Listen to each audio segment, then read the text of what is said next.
Estou muito feliz de estar aqui hoje. Eu, na verdade, estou aqui pela metade, porque a minha outra metade ficou lá em São Gabriel do Oeste, minha esposa Oxana. Queria muito que ela estivesse aqui comigo hoje, mas eu estou tranquilo porque, se Deus quiser, terça-feira eu vou matar a saudade dela, já quero ver ela, quero dar um abraço nela. Ela gostaria muito de estar aqui, mas eu trago aos irmãos o abraço dela, né? Ela gostaria muito de conhecer a igreja e estar com vocês nesse tempo, nesse período. Eu vim para cá para participar do evento, né, do encontro de capelania escolar, onde eu trouxe aqui as minhas experiências que eu vivi enquanto estive em São Gabriel do Oeste, e aproveitamos, né, a Cintia e o pastor Marcelo, para ficar aqui na igreja, né? Estive ali em Rio Tavares hoje pela manhã e hoje à noite aqui conversando com os irmãos na igreja aqui, Segunda Igreja Batista da Ilha de Florianópolis. Mas, queridos, vamos lá. Eu quero compartilhar uma porção do texto bíblico com os irmãos, uma reflexão bíblica. E antes de entrarmos no texto da palavra de Deus, eu queria dizer a vocês que nós estamos vivendo a era da inteligência artificial.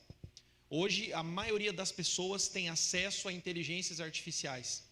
Se você hoje pegar o seu celular e fizer uma pesquisa, sei lá, pesquisar um restaurante, um posto de gasolina que esteja perto na região, você vai receber um auxílio da inteligência artificial do Google para te dizer onde está localizada o melhor restaurante. Enfim, você vai ter todo um apoio da inteligência artificial do Google para poder receber essas informações. Se você baixar um aplicativo de inteligência artificial, você vai ter acesso ali a uma infinidade de ferramentas. E hoje os Estados Unidos, principalmente, que é a maior potência econômica do mundo, ele tem investido pesado, o Vale do Silício tem investido pesado na inteligência artificial. E a inteligência artificial, ela tem uma sigla, a IA, não é? E hoje o tema da minha pregação é IA.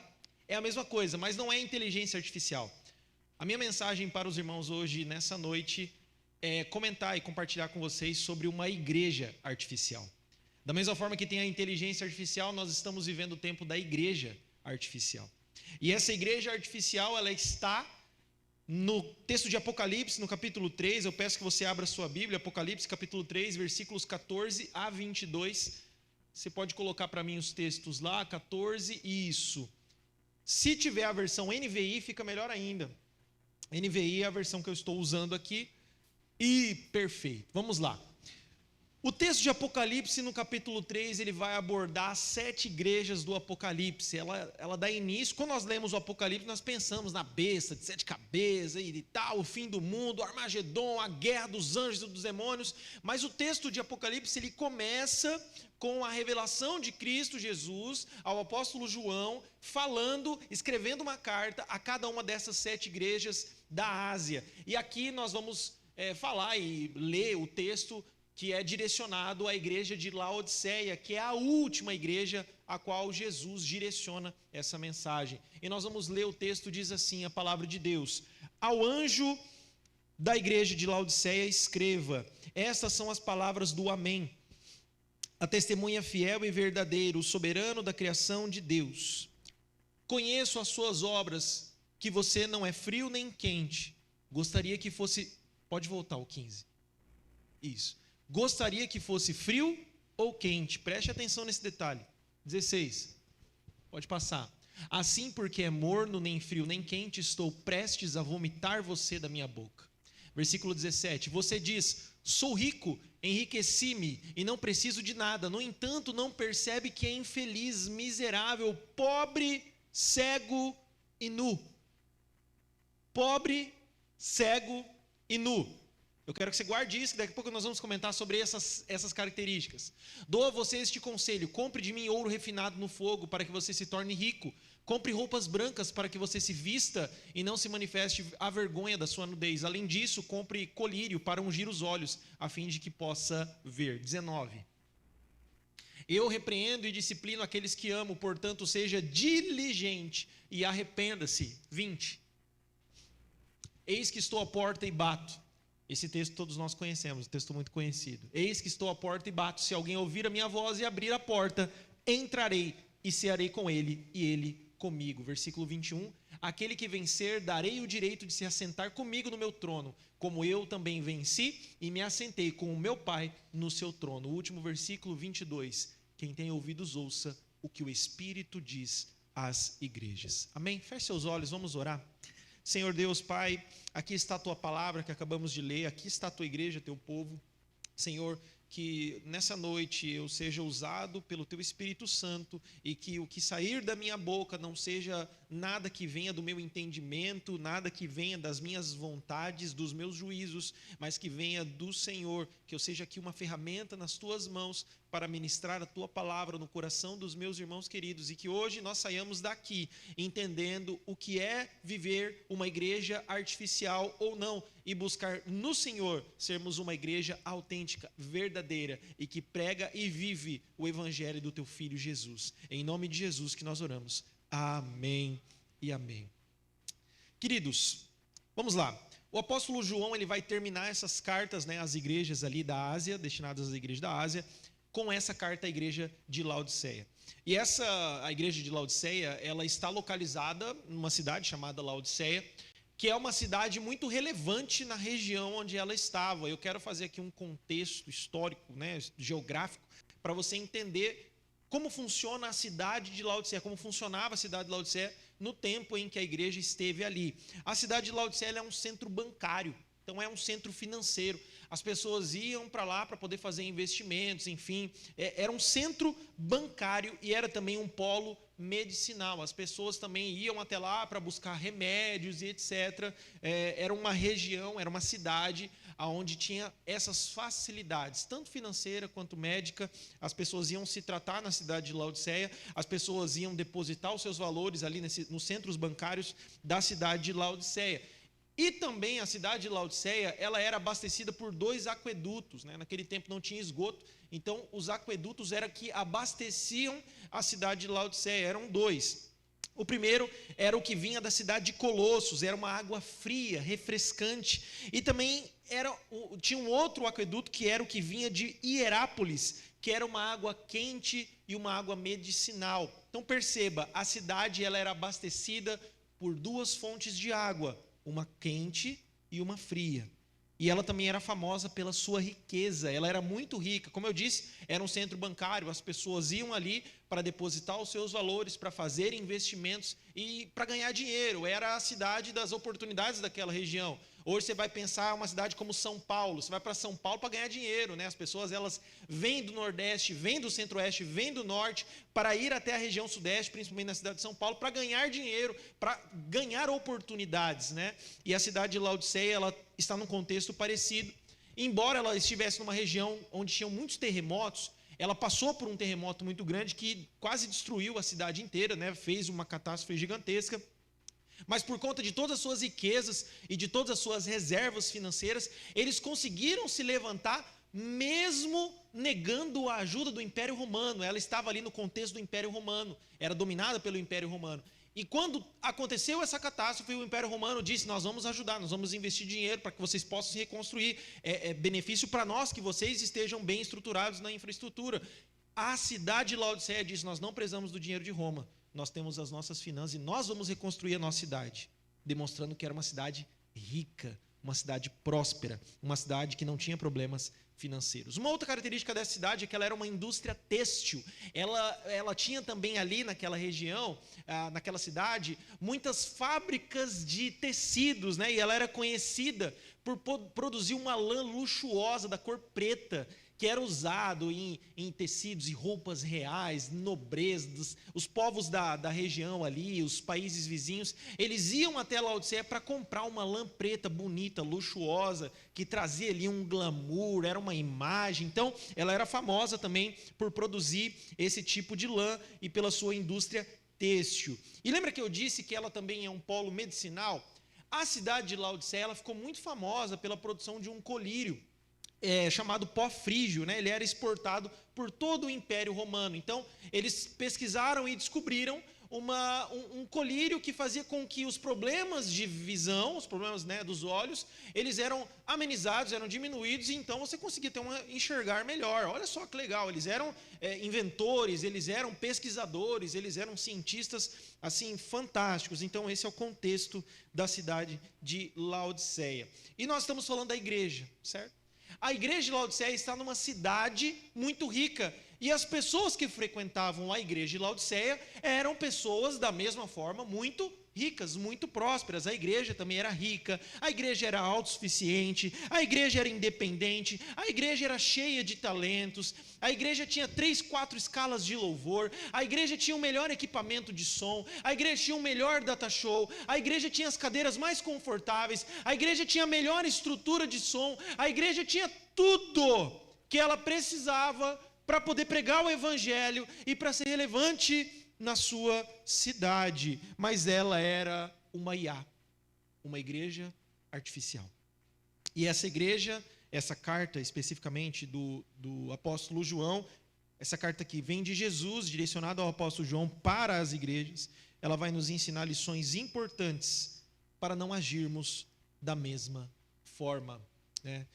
Embora a igreja de Laodiceia seja uma igreja fora da curva, esse texto ele vai se aplicar a qualquer contexto, a qualquer igreja. A igreja aqui, a segunda igreja batista na ilha de Florianópolis, a primeira igreja batista em Nova Andradina e qualquer igreja do nosso mundo. Nós vamos ter aqui lições importantes para aprendermos se temos sido ou não uma igreja artificial. Em primeiro lugar, eu quero que você... eu vou pedir para que a pessoa que está no Data Show que me acompanhe, porque eu vou passar pelo texto bíblico, vou repetir, vou passear por ele com os irmãos para que a gente possa sempre recapitular. Vamos abrir lá o versículo 15. Em primeiro lugar, uma igreja artificial, a igreja de Laodiceia, ela demonstrava ser uma igreja indiferente. Olha o texto. Conheço as suas obras, que você não é frio nem quente. Gostaria que fosse frio ou quente. Versículo 16. Assim, porque é morno, nem frio, nem quente, estou prestes a vomitar você da minha boca. Queridos, eu sempre li esse texto da forma errada. Eu sempre li esse texto achando que quem tem um pé no mundo e quem tem um pé na igreja, esse vai ser vomitado pelo Senhor. O texto ele não está falando sobre isso, tanto é que o próprio Cristo fala. Volta o versículo 15 rapidinho. Olha lá, gostaria que você fosse frio ou quente. Ou seja, o texto não está falando sobre você ter um pé na igreja ou um pé no mundo. Não, ele está dizendo sobre ser frio ou quente. Você precisa tomar uma decisão, você não pode continuar sendo indiferente. Jesus ele vai usar o aspecto geográfico daquela cidade para exemplificar como eles são. Eles não são nem frentes, nem quentes, nem frios. Misturei as duas palavras, nem quentes, nem frios. Lembra que eu mencionei sobre os aquedutos que abasteciam aquela cidade? O aqueduto que vinha de Herápolis era uma água quente, uma água termal, uma água... Sabe aquela Caldas Novas, cidade de Caldas Novas? Você vai lá para relaxar, né? Você vai lá para curtir aquela água quente, aquela piscina aquecida, né? Essa água, principalmente as águas termais, elas têm propriedades medicinais, elas vão te ajudar a curar ali algumas doenças que você possa ter. E essa água vinha da cidade de Herápolis, e ela abastecia, o aqueduto abastecia toda a cidade. Mas vinha também uma água fria, refrescante da cidade de Colossos. E essa água fria, refrescante, ela era usada para quê? Ela era usada para tomar banho, ela era usada para limpeza, ela era usada para refrescar, para beber, ela era usada para várias outras coisas. Era diferente de uma água termal. Sabe o que acontecia? Quando essas duas águas se misturavam na cidade, as pessoas que bebiam automaticamente tinham ânsia de vômito e vomitavam. Jesus aqui ele está usando algo que as pessoas dessa cidade estavam acostumadas, elas conviviam com essas ânsias de vômito pela água que elas recebiam desses dois aquedutos. E aí eu consigo ver a diferença clara entre uma água gelada e uma água quente. A água gelada, meus irmãos, ela vai refrescar, ela vai acolher os perdidos, ela vai acolher os cansados. A água gelada, quando você está ali vendo aquelas pessoas que ficam fazendo caminhadas, corridas, né? Você tem, né? Principalmente aqui na beira da praia, o pessoal na orla vai caminhando, correndo, né? Aquela pessoa, depois de terminar o seu exercício, se você oferecer para ela um copo de água fervente, aquela água vai refrescá-la? Sim ou não? É óbvio que não. Você vai oferecer para ela uma água ali com uma temperatura um pouco mais quente, aquela água não vai servir para refrescá-la. Na verdade, vai atrapalhar o seu desempenho. Por quê? Porque Aquela água que vai refrescar é a água gelada, a água que acolhe os perdidos, a água que acolhe os cansados. E meus irmãos, se a igreja de Cristo não acolhe os perdidos, se a igreja de Cristo não está com as portas abertas para receber aqueles que estão cansados e sobrecarregados, nós negamos o mandamento de Cristo Jesus. É nossa missão acolher essas pessoas. Vendo aqui o pastor e a irmã que estão viajando ao redor do mundo, principalmente naquela região onde o evangelho de Cristo ele é perseguido, as pessoas que seguem a Cristo são perseguidas. Eu admiro muito um trabalho como esse, porque eles estão ali acolhendo os perdidos, os cansados. Eles estão ali acessando corações de pessoas que talvez nunca tiveram contato com uma mensagem transformadora como é a mensagem do evangelho. Mas eu quero te dizer uma coisa, meu irmão, minha irmã, no seu bairro tem pessoas que precisam ouvir o evangelho de Cristo. Na sua casa tem pessoas que precisam ouvir o evangelho transformador. Sabe o que acontece com as nossas igrejas? As nossas igrejas elas estão lotadas de pessoas vazias, lotadas de pessoas que não são nem quentes nem frias, lotadas de pessoas que vêm aqui, crentes dominicais, participam das celebrações e voltam para suas casas como se nada tivesse acontecido, não têm as suas vidas transformadas, lotadas de pessoas que não vivem o Cristo, não vivem o evangelho, vivem o cristianismo, vivem a religião, vivem a religiosidade, vivem os rituais, vivem as rezas, as orações que são superficiais, que não aquecem o coração, que não demonstram uma real intenção de transformação e de mudança. Então a água que refresca, ela vai acolher os perdidos, e a água quente, ela vai curar. Ela é uma água termal, ela é uma água que vai trazer uma transformação, é uma água que vai trazer um relaxamento, é uma água que vai trazer um descanso.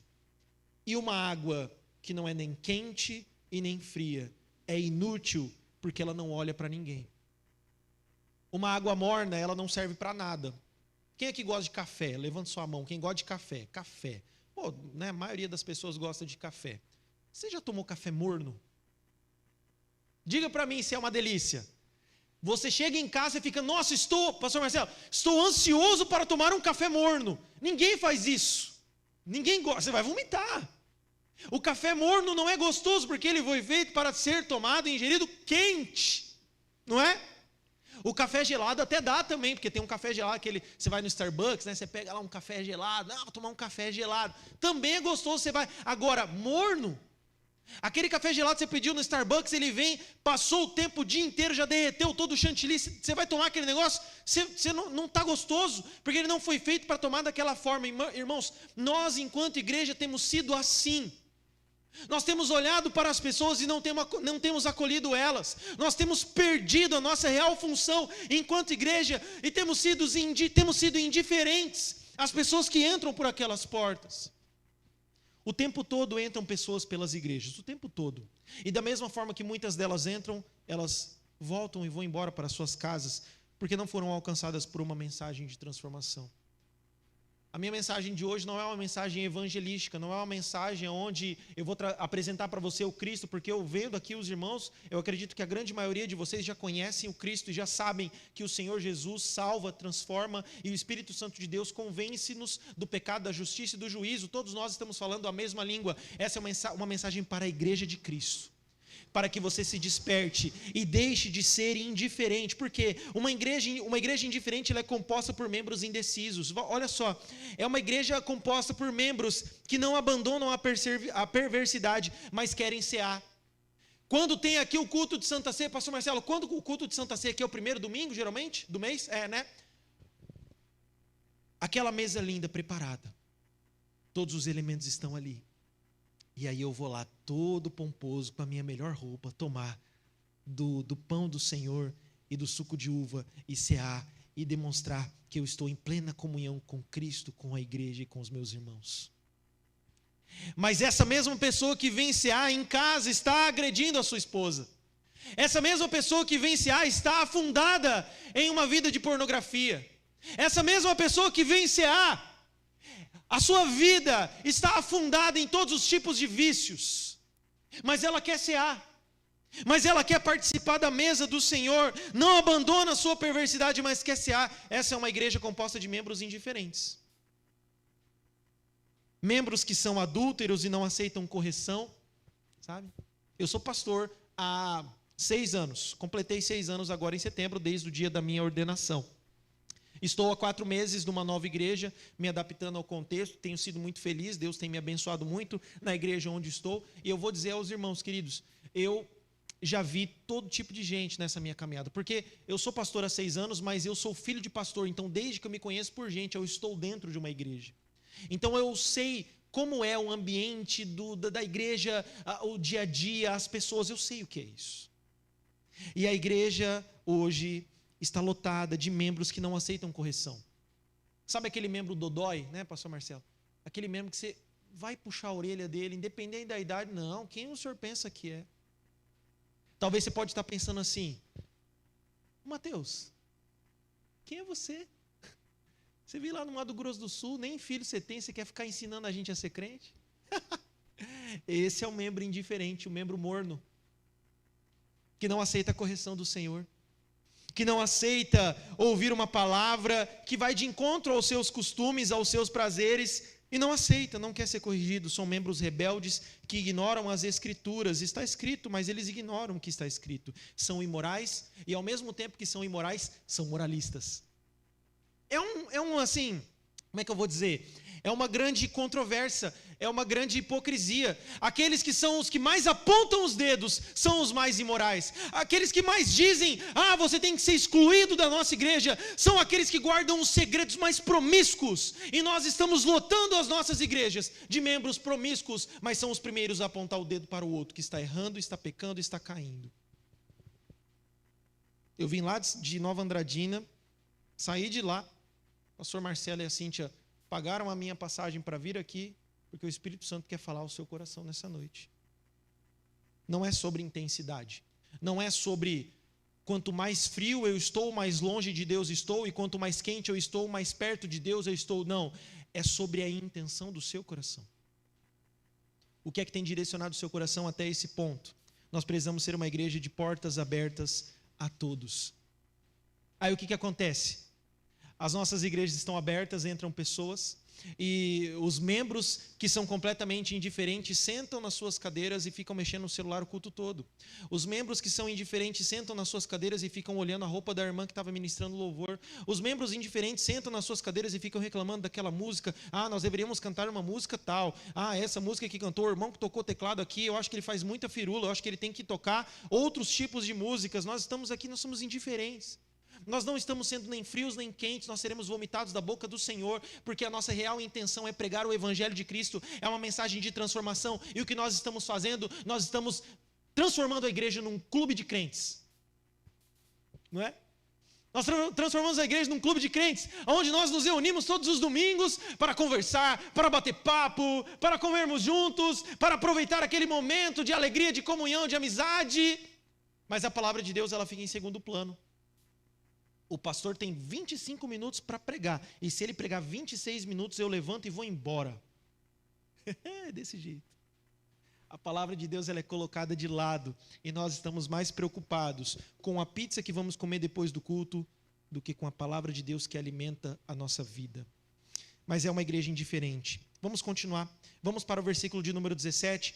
Se a igreja de Laodiceia é uma igreja indiferente, ela também é uma igreja moralista. Veja o versículo 17. Você diz, sou rico, enriqueci-me e não preciso de nada. Materialista, eu disse moralista, né? É materialista. Eu disse materialista? Falei certo, né? Materialista. Materialista, é. É uma igreja materialista. Você diz, sou rico e enriqueci-me e não preciso de nada. No entanto, não percebe que é infeliz, miserável, pobre, cego, versículo 18, não, isso, 18, vamos lá. Dou a você esse conselho. Olha Jesus, gente, Jesus ele é fantástico, Jesus é maravilhoso. Olha o que ele faz. Jesus usa de uma ironia didática. E é uma estratégia que Jesus usa quando ele está contando parábolas. Quando ele está falando com os fariseus, ele usa de uma ironia didática. Preste atenção, ele vai dizer assim, dou a você esse conselho. Já que você é tão rico, mas na verdade está pobre, cego e nu, compre de mim ouro refinado no fogo, para que você se torne rico. Você não quer ser rico? Então compre, eu vou te dar riqueza. Compre roupas brancas para que você se vista e não manifeste a vergonha da sua nudez. Irmãos, lembra qual que era a cor da lã que eles vendiam em Laodiceia? Era uma lã preta, luxuosa. O que Jesus está dizendo para eles? Vocês querem se vestir? Comprem de mim uma lã branca, porque Cristo é o contraponto do mundo. Ele está dizendo: compre de mim roupas brancas, para que você se vista e não se manifeste a vergonha da sua nudez. Além disso, compre colírio. O que eles produziam lá nos seus polos medicinais? O famoso colírio de Laodiceia. E Jesus está falando: vocês estão cegos, para deixarem essa cegueira, comprem de mim o colírio para ungir os seus olhos, a fim de que vocês possam ver. Os olhos deles estavam tão bons pelos colírios de Laodiceia, que eles não conseguiam enxergar as pessoas que entravam pelas portas das suas igrejas, completamente destruídas, afundadas em uma vida de depressão, e tudo que elas faziam era apontar o dedo e dizer: você está passando por isso, porque você está longe de Deus. É uma igreja materialista, é uma igreja que se gaba das suas riquezas, e Jesus usa dessas riquezas para escancarar a verdade. É uma igreja que tem muitas riquezas, mas eles são pobres. É uma igreja que tem roupas de luxo, roupas pretas maravilhosas, mas eles estão nus. É uma igreja que tem um colírio milagroso, mas eles estão completamente cegos. Meus irmãos, nós estamos vivendo no tempo das mega igrejas, não é verdade? Não sei se aqui em Florianópolis tem as mega igrejas, eu acho que é mais São Paulo, que você vai ver aquelas igrejas tipo Lagoinha, e aquele negócio, e sabe, aquelas luzes e tudo mais. Nós estamos vivendo no tempo das mega igrejas, né? Eu não estou aqui para criticar outras igrejas, mas é importante a gente constatar o que estamos vivendo. Olha só, hoje em dia não existe mais recepção. Os recepcionistas que ficam ali na porta da igreja recebendo os irmãos, sabe o que tem hoje? Tem o front lobby. É diferente, mudou, né? É mais chique, é em inglês, então tem um front lobby. Não existe mais cantina no final do culto para vender pastel, para poder ajudar na obra missionária. Não tem mais cantina. O que tem? Tem uma coffee store. Você vai vender um café gelado, um latte macchiato. Você vai vender um croissant de Nutella. É isso, essas igrejas elas estão vendendo isso, né? Os pastores, eles não são mais pastores, os pastores não estão cuidando das ovelhas, os pastores são celebridades. Os pastores, eles chegam em seus carros luxuosos, nessas suas SUVs de mais de $1 milhão, eles entram nas suas igrejas por corredores afastados da multidão, entram por uma porta especial, chegam nos seus púlpitos, pregam o evangelho aqui, enfim, completamente distorcidos, uma teologia assim, que a gente vai pegar vários furos. Eles voltam para os seus corredores, para os seus carros luxuosos e voltam para as suas mansões. Por quê? Porque viraram celebridades. E o que acontece? Essas igrejas estão lotadas. Lotadas. Ministros de louvor, por exemplo, cobram centenas de milhares. Você vai, não sei, contratar uma banda para fazer um louvor na igreja, ela vai cobrar de você R$200 mil. Fora a estrutura, fora o alojamento, fora a passagem. Sem falar da área VIP. Vocês viram isso? Tem igreja que tem área VIP, irmão João. O irmão vai lá na igreja no culto. Ele tem uma área VIP para ele. Para quê? Para receber o Neymar, para receber os famosos da Globo, ele quer, entendeu? A igreja tem uma área VIP. Assim, e tem, tá? Não, vocês acham que eu estou falando coisa da minha cabeça? Não, isso existe. Depois você vai pesquisar. A área VIP. Tem uma igreja lá que faz tatuagem, tem uma sessão de tatuagens. Mas vamos trazer para nós. Vamos sair das mega igrejas, né? Que é lógico, elas são completamente afundadas em um mundo material. Vendem as coisas. Nós estamos aqui vendendo essas camisetas, esses moletons, esses bonés. Nós estamos vendendo aqui, nós estamos fazendo um brechó. Uma vez eu vi, irmãos, um brechó de uma dessas mega igrejas. Sabe o que tinha lá? Não tinha roupa assim de camelô, não. Tinha roupa da Gucci. O tênis da Chanel, a bolsa do não sei o que lá, entendeu? Roupas, itens completamente luxuosos, estavam vendidos no brechó. Aí você vai perguntar, mas para quê? Qual que é a intenção desse brechó? Não, nós estamos querendo construir um espaço para os nossos kids. Aí lá vai ter, irmãos, é assim, materialismo, sabe? O apego à estrutura, o apego ao que é material. E a igreja de Laodiceia é assim. É uma igreja rica, é uma igreja ensimesmada, é uma igreja que gosta de si mesma, é uma igreja que se autoproclama a maior igreja da cidade. É uma igreja muito boa, uma igreja muito estruturada. Mas é uma igreja artificial. E vamos falar de nós, vamos olhar para nós. O que é que nós temos priorizado, meus irmãos? Será que nós temos priorizado a estrutura material? A igreja de Laodiceia priorizou a estrutura material. Ou será que nós temos priorizado o chamado de Deus? Para que Deus te chamou? Por que você está aí sentado nessa cadeira? Por que você veio aqui hoje? Para que Deus te chamou? O pastor Marcelo, ele tem um chamado intencional, a Cíntia, os irmãos missionários. E você, meu irmão? Para que Deus te chamou? Para você se preocupar com a estrutura material ou para se preocupar com o chamado que Ele tem para você? Uma igreja artificial é uma igreja materialista. É uma igreja apegada às coisas. É uma igreja apegada a bens. É uma igreja apegada a território. É uma igreja apegada àquilo que tem valor financeiro. Você vai nessas igrejas, as igrejas o tempo todo é pedindo dinheiro. Por quê? Porque elas condicionaram a salvação à sua vida financeira. A teologia da prosperidade, ela é pregada até hoje e nós temos que lutar contra esse tipo de teologia. Por quê? Porque ela mais afasta de Deus do que aproxima. Qual que é o evangelho que aproxima de Deus? É o evangelho da renúncia. É o evangelho da subjugação à vontade do Senhor.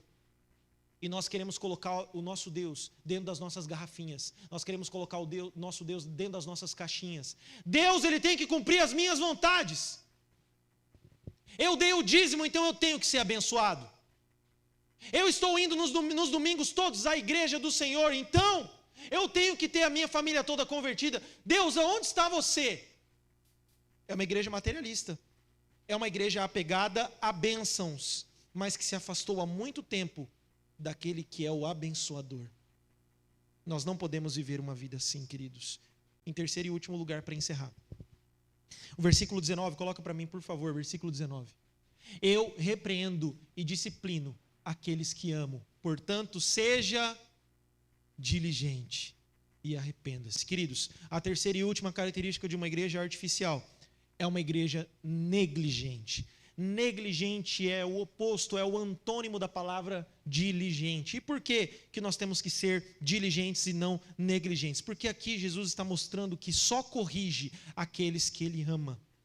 E isso é poderoso demais, queridos. E quando Ele diz isso, Ele está dizendo, sejam diligentes. O que é ser diligente? Executar as tarefas com zelo.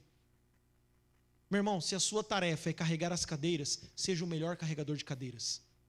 Se a sua tarefa é interceder pelas pessoas, seja o melhor intercessor. Se a sua tarefa é ser um tecladista da igreja, seja o melhor. E os irmãos aqui têm um ótimo tecladista. Está ouvindo ali, rapaz do céu, que homem talentoso, hein? Parabéns. Lindo, lindo demais, lindo demais. A irmã cantou também, os irmãos do louvor estavam muito bem. Executaram a tarefa com zelo. Sabe o que aconteceu comigo, pastor Marcelo? Eu era de uma igreja onde eu ia pregar de camiseta e tênis. Short. Não, short não. Camiseta e tênis. Short, já pregar aí é demais, né? É demais. Eu ia pregar assim, super tranquilo, super... Aí eu recebi o convite da Igreja Batista Nova Andradina, e desde que eu participei de todo esse processo, o pastor me orientou, falou assim, ó, pastor, no culto de domingo à noite, é bom que o pastor vá de blazer, né? Para poder, né? Enfim, né? Bom que ele vá mais bem vestido. Eu não entendi, eu falei, mas o que tem a ver, né? Roupa, né? E tal. Depois eu fui entender, é um zelo. É um cuidado. É um cuidado que a igreja tem com o seu pastor, com a imagem do seu pastor. Não é uma obrigação, não, o pastor tem que ir de terno. Não, não é isso. Mas é um zelo, é um cuidado. E nós, enquanto igreja, temos que ser zelosos, executar as tarefas com zelo, com cuidado, com esforço proativo. A gente não pode esperar o pastor Marcelo falar assim, irmãos, estou precisando. Não, você já tem que ser o primeiro pastor, você está precisando do quê? O que acontece? A gente espera o pastor pedir. A gente tem que deixar esse homem o mais tranquilo possível, para que ele possa se ocupar apenas, única e exclusivamente, com a pregação do Evangelho de Cristo Jesus. Nós temos que meter a mão na massa, irmãos. Parece que eu estou advogando causa própria, né? Que eu sou um pastor. Não estou dizendo isso, isso é um mandamento do Senhor. Nós, enquanto igreja, temos que ser proativos. Nós, enquanto igreja, temos que ser zelosos. Nós, enquanto igrejas, temos que aliviar o fardo dos nossos pastores. 1 Tessalonicenses, leia o texto depois para você ver. O texto de 1 Tessalonicenses, o apóstolo Paulo é claro, ele diz, vocês têm que valorizar os seus líderes, valorizar os seus pastores, porque são eles que estão preocupados com a sua salvação. O que nós estamos fazendo? Nós estamos muitas vezes adoecendo os nossos pastores. A minha tese de conclusão de curso, meu TCC no seminário, sabe qual foi, pastor Marcelo? Foi sobre a saúde do pastor. Fiz uma pesquisa sobre aconselhamento, fiz uma pesquisa sobre a saúde mental do pastor no ministério pastoral. Sabe o que eu descobri? Um número alarmante de pastores que cometem suicídio. Alarmante de pastores que tiram a própria vida. Eu li um caso de um pastor que ele teve um trauma tão grande com o irmão que é tesoureiro da igreja, assim, destruiu a vida do pastor. Sabe o que aconteceu? O pastor, quando ele chegava na igreja para pregar no culto de domingo à noite, tinha uma escadaria, ele colocava o pé no primeiro degrau da escada e ele desmaiava. Ele não conseguia entrar na igreja por conta do tremendo trauma que ele havia passado naquele lugar. Um pastor. Aí você vai dizer, não, esse pastor está longe de Deus. Não, esse pastor está com depressão, está com falta de Deus, moralista. Nós somos assim, não somos? E nós estamos adoecendo a vida dos nossos pastores. E um pastor doente é uma igreja doente. Uma igreja doente, ela não precisa de um pastor doente. Uma igreja doente precisa de um pastor saudável para cuidar do povo que está doente. A parábola dos talentos de Jesus demonstra ali que o servo bom e fiel, ele é proativo. Os irmãos conhecem a parábola dos talentos, sim ou não? Pode me trazer uma aguinha? Eu estou aqui. Isso, obrigado. A parábola dos talentos, onde Jesus conta, ele conta a história de um senhor que colocou um talento na mão de cada um dos seus servos. E aí o que acontece? Aquele que era servo bom e fiel, ele pegou o talento, investiu e multiplicou o seu talento. O servo que era inútil, ele pegou o talento, enterrou, porque ele ficou com medo do seu senhor de perder o seu talento. É isso. Sabe, queridos, eu tenho visto igrejas, tenho passado por igrejas, que estão repletas de membros, homens e mulheres, que estão enterrando seus talentos, estão guardando os seus dons, não estão colocando eles à disposição do Senhor. Uma igreja artificial, uma igreja doente, é uma igreja que negligencia, onde os seus membros negligenciam os seus talentos. Por isso, meu irmão, se você é alguém que tem um chamado específico para o seu coração, não coloque isso debaixo da terra, coloque em ação. Há quanto tempo você está levando o seu ministério nas coxas? Há quanto tempo você está levando a sua vida com Deus como se fosse mais um ritual? Você está envolvido no quê? Meus irmãos, se arrependam, abandonem o pecado. O pecado, ele precisa ser tratado como um acidente. Quando você viaja, você pega a estrada de carro e acontece um acidente. O pneu fura. Vamos dizer, o pneu fura. O que você faz? Você troca o pneu e espera, né? Calibra os outros pneus e espera que no decorrer da viagem, aquele pneu ou os outros pneus, eles não estourem. Sim ou não? A gente espera que isso não aconteça, não é? Mas e se na minha viagem, a cada 5 quilômetros o meu pneu furar, o meu motor estourar, o calibrar, se a cada 5 quilômetros o meu carro der um problema, a minha viagem vai render, sim ou não? É claro que não. A nossa vida com Deus é igual. Como nós tratamos o pecado? Nós tratamos assim, a cada dia nós estamos pecando de novo, nos arrependemos e voltamos para o pecado, nos arrependemos e voltamos para o pecado, enquanto nós não tratarmos os nossos pecados como acidentes, onde nós devemos nos prevenir de vivê-los novamente, nós continuaremos a pecar, e a nossa vida estará cada vez mais longe da presença do Senhor, e aí você estará caminhando a passos largos para o inferno. Laodiceia sabia de tudo isso. Talvez eu estou falando isso para os irmãos, está falando assim, tá, pastor Mateus, me conta uma novidade. Laodiceia também. Laodiceia sabia de tudo isso, não era nada de novidade, nada. Era tudo, eles já sabiam, estavam acostumados. Escola bíblica dominica, tudo perfeito. Só que eles não estavam vivendo. E aí, meu irmão, Laodiceia estava brincando de ser crente. Laodiceia estava fingindo. Estava vindo para a igreja muitas vezes para agradar os pais. Estava vindo para a igreja muitas vezes para fazer um agrado para a esposa. Os irmãos de Laodiceia estavam indo muitas vezes lá colocando dízimo só para o pastor não encher o saco dele. Não, pastor, você não vem me encher as paciências que eu estou dando dízimo. Eu estou aqui sendo um dizimista, estou dando a minha parte. Você não vem encher minhas paciências. Eu quero tomar minha cervejinha, eu quero ter a minha amante. Eu não quero que você se envolva com a minha vida, se intrometa na minha vida, senão eu vou parar de dar o dízimo. Crente. Na verdade, brincando de ser crente. Mas na verdade a gente se esquece que Deus não brinca de ser Deus. E o diabo não brinca de ser diabo. O diabo, ele sabe muito bem o que ele pode fazer para dar uma rasteira em você e acabar com a sua vida. E enquanto você continuar brincando de ser crente, o diabo ele vai sempre ganhar vantagem sobre a sua vida, porque ele não brinca de ser diabo. Mas a gente brinca de ser crente. Mas, queridos, há uma saída para essa igreja artificial. Há uma saída. E a saída é Cristo Jesus. É o Senhor Jesus. Somente Ele. O versículo 20, pode colocar para mim o versículo 20, olha só que texto maravilhoso. Eis que estou à porta e bato. Depois de falar tudo isso, meus irmãos, para a igreja de Laodiceia, depois de dizer palavras duras aos irmãos da igreja de Laodiceia, Cristo se apresenta como a solução. E Ele diz, eis que estou à porta e bato. Se alguém ouvir a minha voz e abrir a porta, entrarei e cearei com ele e ele comigo. Por isso, meus irmãos, não abandonemos os princípios e os valores de Cristo, porque a hora está próxima. Cristo logo, logo voltará com a nova Jerusalém e a igreja do Senhor será levada aos céus. E eu te pergunto, você ficará ou você subirá? Está chegando a hora. Pode ser a qualquer momento. Você vai ficar ou você vai subir? Ou você acha que só por você vir à igreja a sua entrada no céu está garantida? Eu tenho uma péssima notícia para você. Sabe qual que é o acesso ao céu? Sabe o que é que vai te fazer, te levar à presença do Senhor na eternidade? Cristo Jesus. Se você tiver Cristo no seu coração, você não vai ser indiferente como a igreja de Laodiceia. Você vai estender a mão, você vai ajudar, você vai ser água fria para aqueles que precisam de refrescância e água quente para aqueles que precisam de cura. Você não vai ser materialista. Se você tem Cristo no seu coração, você não vai se apegar a bens materiais. O próprio Cristo fala isso. O próprio Cristo fala que nós não podemos colocar as nossas ansiedades nas coisas dessa terra, porque Deus cuida de tudo. Os lírios, os pássaros, eles têm tudo que eles precisam. Será que nós que somos filhos do Senhor não teríamos o cuidado de Deus para nós também? Nós que temos Cristo Jesus, nós temos que ser dependentes do Senhor. O que nós fazemos nas nossas orações?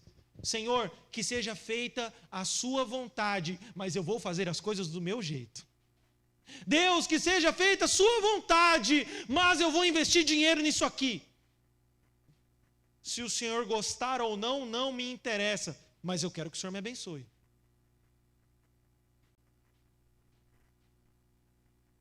Sejamos diligentes, queridos, e busquemos o arrependimento. A hora está próxima. Independente da sua idade, você pode ser um adolescente, ou você pode ser um senhor de idade. Se você continuar sendo uma pessoa indiferente, se você continuar sendo um cristão materialista, se você continuar sendo um cristão negligente, que tem enterrado os seus talentos e tem vivido uma vida ritualística na presença do Senhor na igreja, sinto lhe informar, mas você é um membro artificial de uma igreja artificial. E a igreja artificial não vai subir com o Senhor Jesus. A igreja que subirá é a igreja que vive os princípios, que prega o evangelho, que depende do Senhor e que é diligente, arrependida dos seus pecados. Amém? Quero orar pela sua vida? Vamos orar, feche seus olhos. Santo Deus, eterno Pai, obrigado, Deus, por essa oportunidade que tenho aqui de trazer essa mensagem a essa igreja. Deus, abençoa a vida do pastor Marcelo, abençoa a vida da Cíntia e das suas filhas. Deus, que o Senhor possa fazer prosperar nesse lugar o ministério desses irmãos. Deus, que essa igreja, a segunda igreja batista da ilha de Florianópolis, possa se despertar cada vez mais em aliviar o fardo do seu pastor e ombrear com ele, caminhar em direção àquilo que o Senhor tem proposto para esse tempo nesse lugar. Deus, nós estamos aqui numa região estratégica, onde nós podemos aqui ter acesso a vários tipos de pessoas. Deus, continua dando desprendimento, ousadia no coração do pastor Marcelo e de toda a sua família para alcançar vidas. Mas Deus, acima de todas as coisas, eu clamo ao Senhor que os membros dessa igreja vivam constantemente os propósitos que o Senhor tem colocado para esse tempo. Que os membros dessa igreja se despertem, sejam confrontados pela Tua palavra, sejam confrontados pela Tua verdade. E aqueles que talvez estão cegos, pobres e nus, perdidos em suas próprias religiosidades, que eles possam olhar, Deus, para o campo que é vasto, para o campo que precisa, Deus, de trabalhadores, e possam dizer: eis-me aqui, pode me enviar, estou à sua disposição e quero fazer a sua vontade.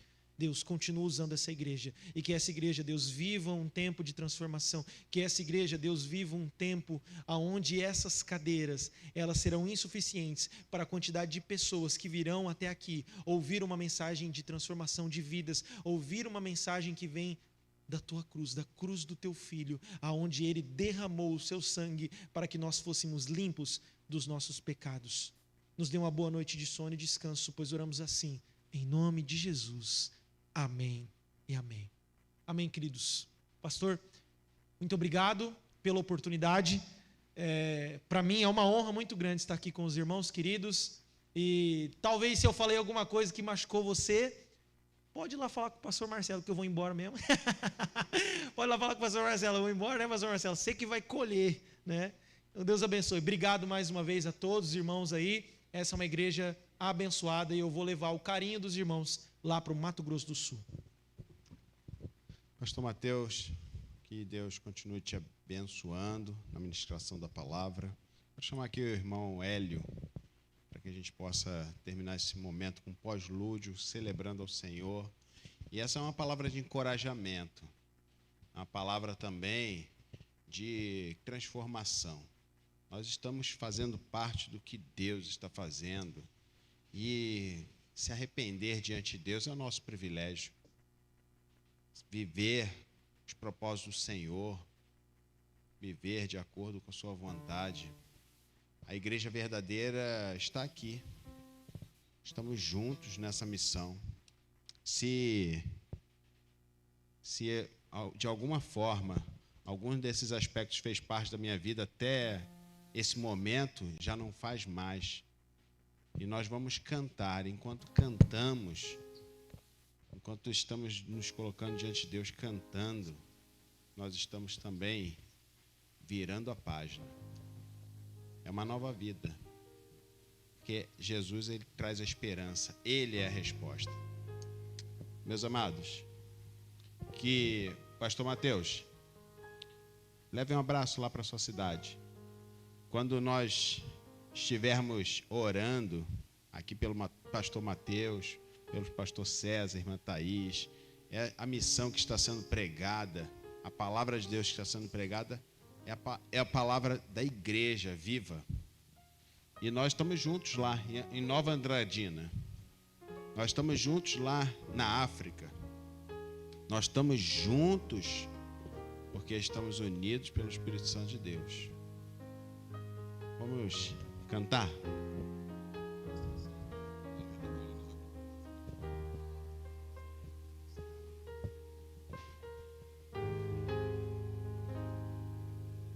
Vai ser projetado aqui?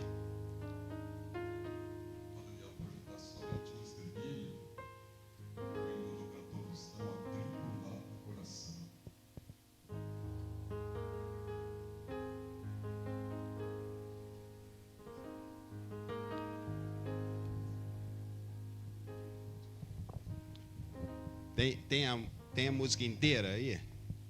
Não? Na próxima a gente vai colocar a música inteira. A gente precisa aprender também, né? Então vai. Oh,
Amém.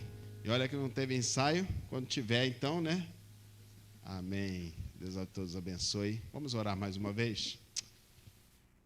Pai, diante da Tua graça, nós te agradecemos porque o Senhor falou em nossos corações de uma forma profunda.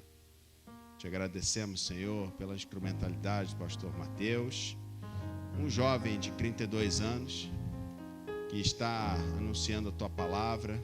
Que o Senhor desperte outros jovens para a missão de anunciar a Tua palavra. Senhor, nós temos os jovens que estão na universidade, estão no trabalho. Que o Senhor desperte, Senhor, corajosamente, para que sejamos seus mensageiros, seus obreiros, nessa gloriosa missão. Obrigado, Senhor, pela ministração da Tua palavra também através dos louvores cantados. Te agradecemos, Senhor, pela dedicação dos nossos irmãos. Que maravilha, Senhor, estar diante da Tua presença nesta igreja.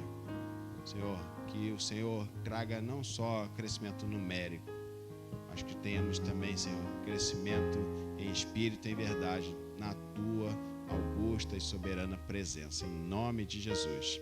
E agora que o amor de Deus, o Pai, que a graça redentora do nosso Senhor e Salvador Jesus Cristo, o Filho, que as doces consolações do Santo Espírito de Deus, que nos consola, nos exorta, nos encoraja e nos vivifica para a missão, estejam com todo o povo de Deus espalhado sobre a face da terra, particularmente, ó Deus, com esta congregação aqui reunida. Nós te agradecemos, Senhor, por tantas bênçãos que o Senhor tem derramado. Em nome de Jesus. Amém. Amém e amém. Abraça o seu irmão do seu lado.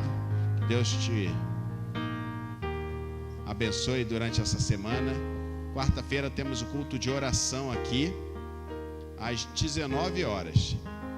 Momento de reflexão da palavra. Estamos numa jornada de reflexão mais dinâmica, conversando. Tem sido momentos bem preciosos. Estou sentindo a sua falta. Está faltando você. Está faltando você, né, Beth? Está faltando você. Ó, quarta-feira, 19 horas. Estamos aqui, tá? Por enquanto, os nossos cafés da manhã aos sábados, nós estamos revendo o horário, tá? Mas em breve a gente vai ver uma nova dinâmica do nosso café do discipulado aos sábados, tá bom? Que Deus a todos abençoe, em nome de Jesus. Domingo que vem, 7h30 da noite aqui, e pela manhã o culto com o Ministério Haitiano começa às 8h.